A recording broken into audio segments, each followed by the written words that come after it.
Within this lecture, we're going to see how to create an ARP response.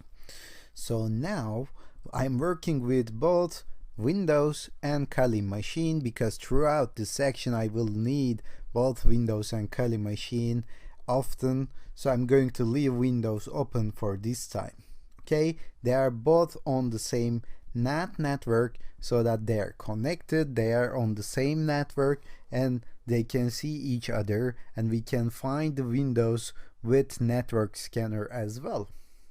So let me go back and open my Kali machine, and this is my Windows machine. Let's go back to Kali machine. And before we start writing our first lines of code, I have to do something called IP forwarding. As you might remember, there are packets going through on this Kali machine because it's going to be in the middle of the connection, so it has to have the capacity to forward these packets to device. The Windows machine will lose its internet connection and will not be able to connect to the internet at all, and we don't want that to happen.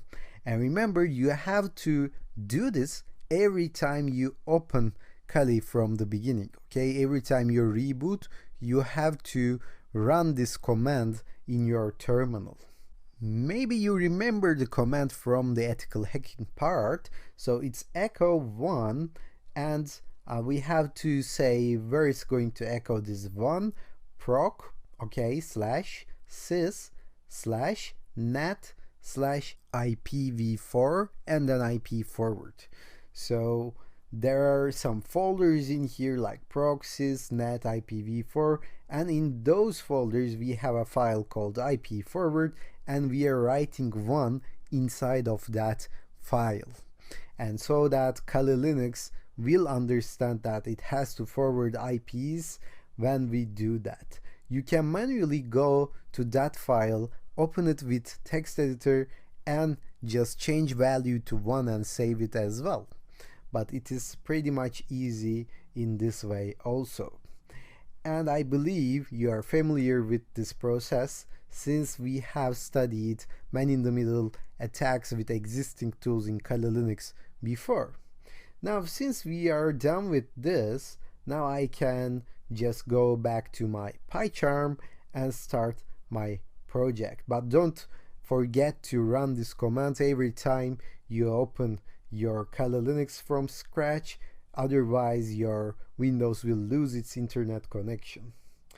So I believe my PyCharm is still working, so let me open it. Yeah, I will create a new project from here, and I will name this my man in the middle. You can choose whatever name you want. Okay, so let me create this project first. Later on, I have to create a Python file as well.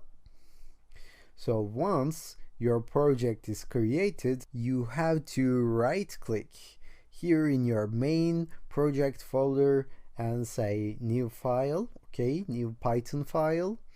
And within this new Python file, you can just call whatever you want. I'm going to call this my ARP poison because this process can be called ARP poisoning as well rather than ARP spoofing. So it's important that you know these terms. So I'm going to call this my ARP poison. So let me click OK here and create my first file in this project.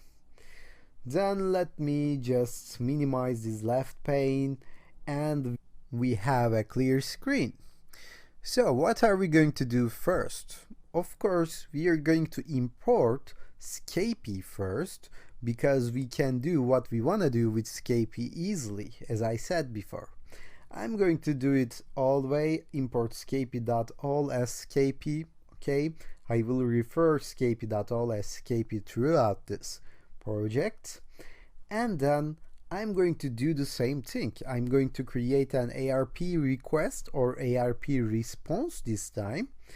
And request and response are actually created in the same way, but you have to change some properties, some attributes of that instance. So let me call this ARP response because this will be a response.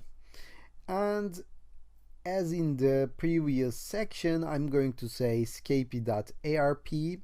I'm going to leave this blank for a while because why? Because we are going to see the ls function again, scapy.ls, and what we want to see inside this ls is scapy.arp. So we're going over these properties one more time so that we can understand it better. We can understand what we are doing better. So let me save this and let me minimize this, open a new terminal from here. Yeah, it's already open. So let me go to PyCharm projects. We have to go to my man in the middle, okay? And if I do ls, I will see my ARP poison. Let me run this ARP poison and see the output of ls. So we have seen this before, right? We have seen these fields in here, the explanations and default values as well. And in the previous section, we have only worked with PDST, the IP field. And in this lecture as well, we're going to need it, right? We have to specify the target IP. So we're going to specify PDST anyway. But now we have to introduce one more thing. And it's called OP. And if you look at here, if you look at OP section, then you will see that this has the default value of 1. And it means that create an ARP request. And if you want your packet to be a response rather than a request, then you have to change this to be 2. Okay? So we're going to use OP and PDST only in this lecture. So let me go here and first specify OP to be 2 and then PDST to be my target IP address. I believe it was 10.02.8.